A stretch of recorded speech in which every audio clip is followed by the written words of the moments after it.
எல்லாருக்கும் வணக்கம். இந்த கதையை எழுதி உங்களுக்கு சொல்லிட்டு இருக்க என்னுடைய பெயர் இந்து. எல்லாரும் நல்ல உடல் நலத்துடனும் மனமகிழ்ச்சியுடனும் இருக்கணும். வாங்க நாம இன்னைக்கு சிந்தனை பெட்டகத்துல புதுசா ஒரு கதை பார்க்கலாம். நாம இன்னிலிருந்து பார்க்க போற கதையினுடைய பெயர் 27வது வார்டு. இந்த கதை முழுக்க முழுக்க கற்பனையானது. இந்த கதையில வரக்கூடிய பெயர், கேரக்டர், இடம், கதையினுடைய கரு இது யாரையுமே மையப்படுத்தி எழுதுனதில்லை. இந்த கதையில வரக்கூடிய அத்தனை நிகழ்வுகளும் அத்தனை பாத்திரங்களும் அத்தனையும் முழுக்க முழுக்க கற்பனையானவையே. காலைல 8 மணிக்கு டைனிங் டேபிள் உட்காந்துட்டு இருக்கிறாரு கனகசபை.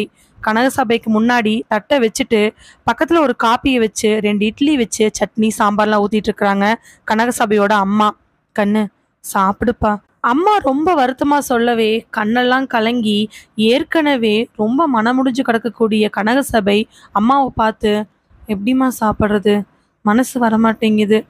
ஏப்பா ஒரு நாளைக்கு ஒரு வேளை கூட சாப்பிட மாட்டேங்கிற? முந்தா நேற்று நைட்டு சாப்பிட்டது, நேற்று முச்சூடு ஒன்றும் சாப்பிடல, சாப்பிடுப்பா. இல்லைம்மா, நேற்று வெளியில் போன பக்கம் 2 வாட்டி டீ குடித்தேன், எனக்கு இப்போ பசி இல்லைம்மா, எனக்கு ஒரே கவலையாக இருக்குது.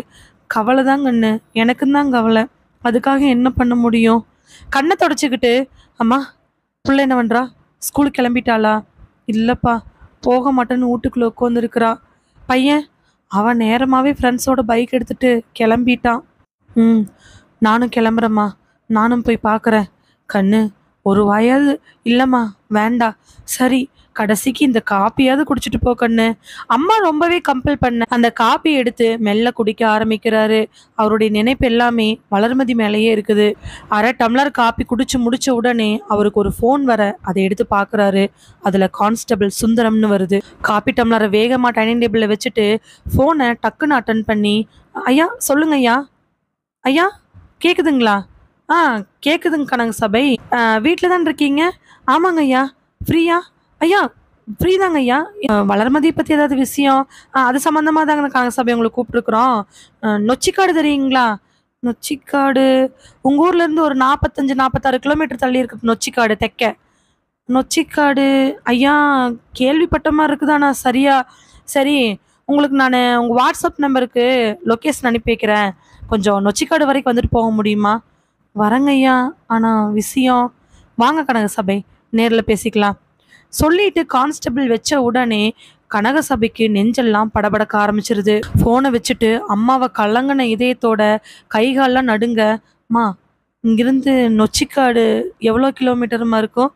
தெரியலையே கண்ணு, நான் அது கேள்விப்பட்ட மாதிரி இருக்கு, ஆனால் எங்கேன்னு சரியாக தெரியலையே. என்னாச்சுப்பா? நொச்சிக்காடு வரைக்கும் வர சொல்கிறாங்கம்மா, ஆனால் அது காடு மாதிரியா, ஊரா, கிராமமா, எதுவும் தெரிலம்மா. நான் போயிட்டு வந்துடட்டுமா? பையனை கூட்டிகிட்டு போவே கூட? இல்லைம்மா நான் போகிறேன். கார்த்தியை கூட்டிகிட்டு போப்பா. இல்லைம்மா இருக்கட்டும். ஏதோ நடப்பினமாட்ட வண்டி சாவி எடுத்துக்கிட்டு அந்த நொச்சிக்காடு பக்கமாக போகிறாரு. லொக்கேஷன் அனுப்பி இருக்கவே அந்த நொச்சிக்காடை நோக்கி போகிறாரு. ஃபோனை வச்ச கான்ஸ்டபிள் சுந்தரம் எஸ்ஐ பிரபுவை நோக்கி நடக்கிறாரு. பிரபு பக்கத்தில் போய் நின்று, சார் ஃபோன் பண்ணிட்டேங்க சார், வந்துட்டுருக்குறாங்க. சரி வரட்டும் சொல்லிட்டு அந்த மரத்துல கட்டி வச்சிருக்கக்கூடிய அழுகி போன பிணத்தை பார்க்குறாரு பிரபு. சுந்தரமண்ண சொல்லுங்க சார், ஏதாவது விஷயத்த அவர்கிட்ட சொன்னீங்களா? நான் விளக்கமாக சொல்லலைங்க சார். நல்லதாக போச்சு, அவர் ஏற்கனவே ரொம்ப படபரப்பாக இருந்தார்.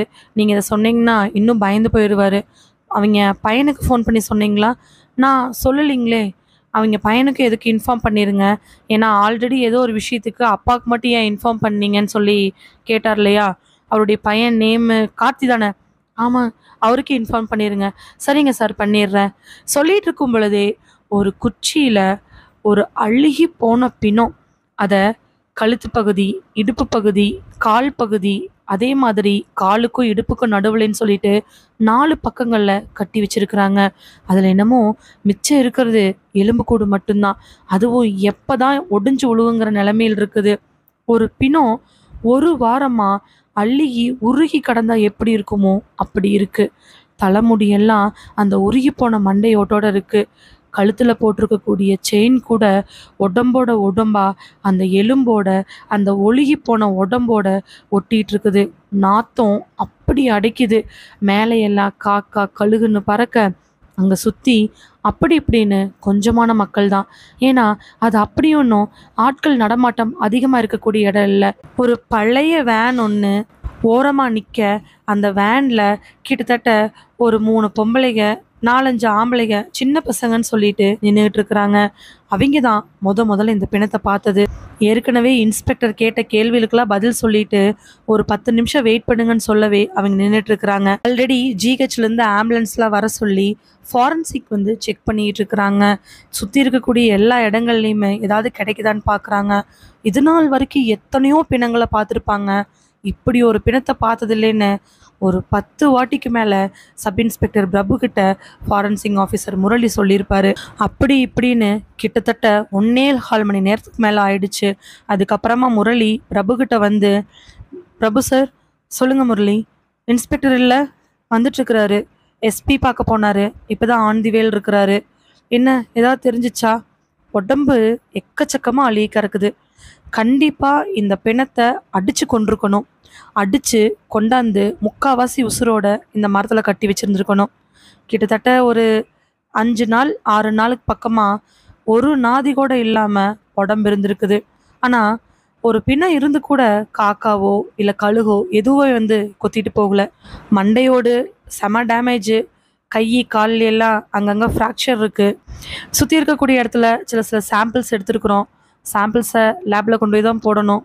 மோசமான முறையில் கொலை பண்ணியிருக்காங்க.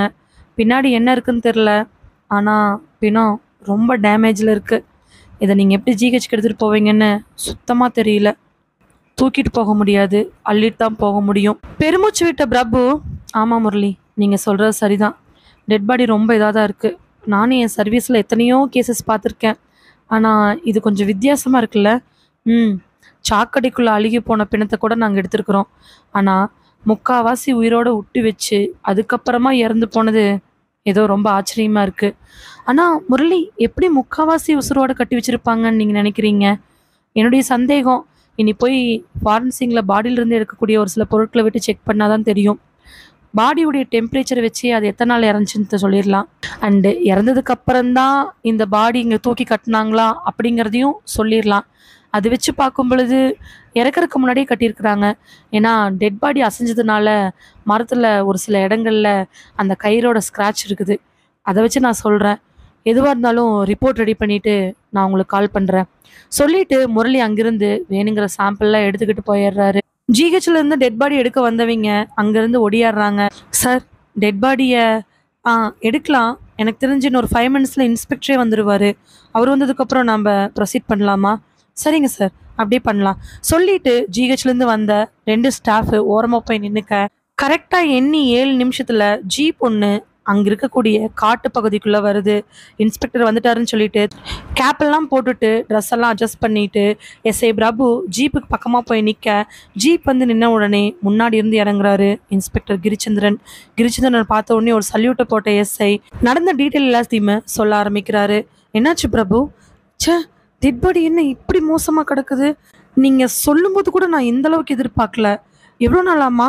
சார் ஃபாரன்சிக்லேருந்து முரளி சொன்னதை வச்சு பார்த்தா ஒரு 5-6 நாள் டெட் பாடி இப்படி இருக்கிற மாதிரி தெரியுது. அப்படின்னா அந்த வளர்மதின்னு ஒருத்திங்க காணாமல் போனாங்கன்னு இன்ஃபார்ம் பண்ணிட்டோம் சார். அவங்க ஹஸ்பண்ட்டை ஃபோன் பண்ணி வர சொல்லியிருக்கிறோம்.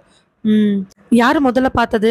கேட்ட உடனே அந்த வேன் பக்கத்தில் இருக்கிறவங்களை கை காமிக்க இன்ஸ்பெக்டர் கூப்பிட்ட உடனே அவங்க எல்லாரும் வராங்க. அதுலேருந்து ஒரு 3 ஜென்ட்ஸ் மட்டும் இன்ஸ்பெக்டர் முன்னாடி வந்து நின்று, வணக்கங்க சார்.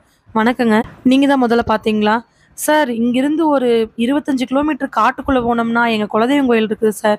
நாங்களாம் இந்த பக்கம் வந்து ரொம்ப வருஷம் ஆச்சு. தோ அங்கே இருக்குது பாருங்க சின்ன பிள்ளை, அந்த பிள்ளைக்கு அம்மா ஓட்டு 1 மாதமாக அம்மா இறங்கலை, எங்கே பார்த்தும் ஆஸ்பத்திரியில் தேரல. அதனால் நாங்கள் நிறைய பேர்த்துக்கிட்ட போய் கேட்டு ஊரில் இருக்கிறவங்களெல்லாம் விசாரித்து பார்த்ததுக்கு குலதெய்வம் கோயிலுக்கு ஏதோ சடங்கு பண்ணணும்னு சொன்னாங்க. நாங்கள் அதனால் ஆடெல்லாம் வாங்கிட்டு அரச போடலாம் கெடா வெட்டலான்னு போயிட்டுருக்குறேங்க. அப்போ வர வழியில் தான் இப்படி பார்த்தோம். இந்த வழியாக போனோம்னா சீக்கிரமாக போயிடலான்னு டிரைவர் சொன்னார். காட்டுக்குள்ளே விட்டு போகும்போது தான் இந்த மாதிரி ஒரு விஷயத்தை பார்த்தேங்க. உடனே என்ன பண்ணுறதுன்னு தெரியாமல் முழிச்சிட்டு இருக்கும் பொழுது பசங்க தான் கண்ட்ரோல் ரூம்லாம் பிடிச்சி எடுத்து போலீஸ் ஸ்டேஷனுக்கு ஃபோன் பண்ணாங்க. அப்படிதாங்க ஐயா விஷயத்தை நாங்கள் சொன்னோம். நீங்க பார்க்கும் பொழுது என்ன நடந்துச்சுன்னு எக்ஸாக்ட்டா சொல்ல முடியுமா? ஐயா, காலையில ஒரு 5 மணி வாக்குல இருக்குங்க ஐயா. நாங்க வண்டியில வந்துட்டுருக்கும் பொழுது, மரமெல்லாம் தனித்தனியா இருந்துச்சு. இந்த ஒரு மரம் மட்டும் என்னமோ வித்தியாசமா இருந்துச்சு. நாங்களும் கொஞ்சம் நெருக்கமா தாங்க ஐயா வண்டியில வந்தோம். டக்குன்னு வண்டிய நிறுத்திட்டு போய் பக்கத்துல போக போக, நாத்தம் ரொம்ப அடிக்க ஆரம்பிச்சுச்சு. அப்பதாங்க ஐயா, சேலைக்குள்ள உருகி கிடக்கிற உடம்ப பார்த்தோம். உடனே போலீஸ்க்கு சொன்னேங்க ஐயா. ம். நீங்க எல்லாத்தையுமே ஆல்ரெடி கான்ஸ்டபிள் கிட்ட சொல்லிட்டீங்களா? சொல்லி எழுதியும் குடுத்துட்டேங்க. உங்க ஃபோன் நம்பரு, வீட்டு அட்ரஸு எல்லாத்தையும் குடுத்துட்டேங்க ஐயா. கோயில்ல கெடா வெட்டுறதுக்காக போம்போது இப்படி பார்த்தது மனசுக்கு ரொம்ப கஷ்டமா தாங்க இருக்கு. சரிங்க, நீங்க அதுக்காக இதெல்லாம் நிறுத்த வேண்டாம். இதெல்லாம் சாதாரணமான விஷயம் தான். இதுக்கும் உங்க குடும்பத்துக்கும் எந்த சம்மந்தமும் இல்ல. நீங்க இந்த வழியா தானே போகணும்? ஆமாங்க ஐயா. பார்த்து போங்க. நீங்க எப்ப கூப்பிட்டாலும் எங்க ஸ்டேஷனுக்கோ, கோர்ட்க்கோ வந்தாகணும். கண்டிப்பா வரேங்க ஐயா.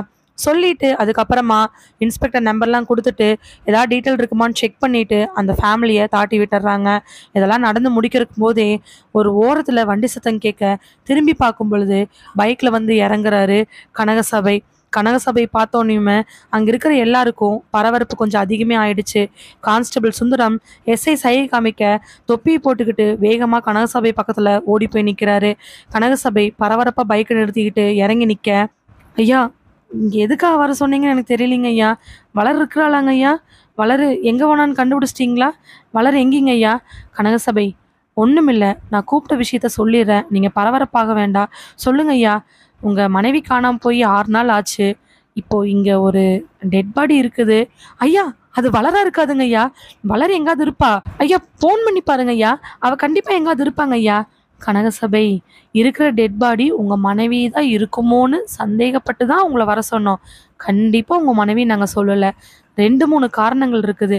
இந்த டெட் பாடி இங்க வந்து அழுகி போய் கிட்டத்தட்ட 5, 6 நாள் இருக்குன்னு சொல்றாங்க. அந்த டெட் பாடியில சேலையெல்லாம் கட்டி இருக்கிறதுனால, அது அப்படி இப்படின்னு ஓரளவுக்கு அது பெண் தான் அப்படின்னு தெரியறதுனால சந்தேகப்பட்டு உங்களை வர சொன்னோம். ஃபாரன்சிக்லேருந்து வந்தும் கன்ஃபார்ம் ஒரு பெண் தான் சொல்லிட்டு போயிட்டாங்க. இன்னொரு முக்கியமான விஷயம், இந்த டெட் பாடிக்கு மேபி ஒரு 45லேருந்து 50 வயசு இருக்குன்னு சொன்னாங்க. இதெல்லாம் பார்த்துட்டு தான் உங்களுக்கு ஒரு இன்ஃபர்மேஷன் குடுத்தோம். நீங்க வந்து பாருங்க. பார்த்துட்டு முடிவெடுத்துக்கலாம். கான்ஸ்டபிள் சொல்லும் பொழுதே கனகசபைக்கு உடம்பெல்லாம் நடுங்க ஆரம்பிக்குது. மனசுக்குள்ள அது கண்டிப்பா தன்னோட மனைவியா இருக்கக்கூடாதுன்னு வேண்டுதல்லையே அவர் போயிட்டுருக்கிறார். மெல்ல மெல்ல நகர்ந்து டெட் பாடி இருக்கக்கூடிய இடத்துக்கு போறாங்க. அதுக்குள்ள இன்ஸ்பெக்டர் அப்ரூவலுக்கு அப்புறமா அந்த மரத்துல இருந்து அந்த டெட் பாடி எடுத்து ஸ்ட்ரெச்சர்ல போட்டு வெள்ளை துணியை போத்தி வச்சிருக்கிறாங்க. இதே நேரத்துல இன்னொரு பைக் வந்து நிக்க, திரும்பி பார்க்கும் பொழுது கனகசபை வளர்மதியினோட பையன் கார்த்திக் தான் ஃப்ரெண்டோட வந்து இறங்குறாரு. பைக்கை கூட சரியா நிறுத்தாம வேகமா ஓடிய அந்த கார்த்திக் சப் இன்ஸ்பெக்டர் பக்கம் வந்து நின்று, சார், அதோ ஃபோன் பண்ணீங்களா சார்? கான்ஸ்டபிள் ஃபோன் பண்ணாரு. அம்மா, எதுக்காக சார்? இங்க ஏதாவது? ஆமா கார்த்திக், இங்க ஒரு டெட் பாடி இருக்கு. சார், அது அம்மாவா? சும்மா ஒரு செக்கப்பாக தான். நீங்க எதுவும் பயப்படணுங்கிற அவசியம் கிடையாது. நீங்க அன்னைக்கு உங்க அம்மா காணாம போனப்போ என்ன மாதிரிலாம் ட்ரெஸ் போட்டிருந்தாங்க, என்ன ஏது அப்படிங்கிற மாதிரி டீட்டெயில்ஸ்லாம் கேட்கலாம் தான் கூப்பிட்டோம். பட் எதுக்கும் நீங்க வந்து பார்த்துட்டு போகலாம் அப்படிங்கறக்காக தான் சொன்னோம். அந்த டெட் பாடிக்கு பக்கத்துல மெல்ல மெல்ல நகர்ந்து போறாரு கனகசபை. அந்த ஜிஹெச் ஸ்டாஃபு அந்த வெள்ளை துணியை லைட்டாக அப்படியே விளக்க ஆரம்பிக்கிறாங்க. கார்த்திக் கையை பிசைஞ்சுக்கிட்டு பரபரப்பா பிரபுகிட்ட பேசிட்டு இருக்கிறாரு. சார், அம்மா காணாமல் போன அன்னைக்கு ஆரஞ்சு கலரில் ஒரு காட்டன் saree மாதிரி கட்டியிருந்தாங்க சார். திரையை விளக்குன உடனே ஆரஞ்சு கலர் காட்டன் சாரியில் அழுக்கு பிடிச்சு நல்ல சாயமெல்லாம் ஓரளவுக்கு மங்கி அங்கங்கே ரத்தங்களோட அந்த டெட் பாடி படுத்திருக்குது சார். அதில் பார்டர் வந்து க்ரீன் கலர் கலந்துருக்கும் சார். க்ரீன் கலர் பார்டரை பார்த்த உடனே கனகசபைக்கு தலையே சுத்த ஆரம்பிக்குது. சார், அம்மா ப்ளவுஸ் கூட க்ரீன் மாதிரி தான் சார் போட்டிருந்தாங்க. க்ரீன் கலர் ப்ளவுஸும் அது தான் மனைவி தான் அப்படிங்கிறது கனகசபைக்கு நல்லாவே உணர்த்துது. அப்புறம் கார்த்தி, இன்னொரு கொஷின். அம்மா கழுத்தில் நகை நிறையா? இல்லை சார், ஒரே ஒரு செயின், அது கொடி மட்டும்தான் சார் போட்டிருப்பாங்க.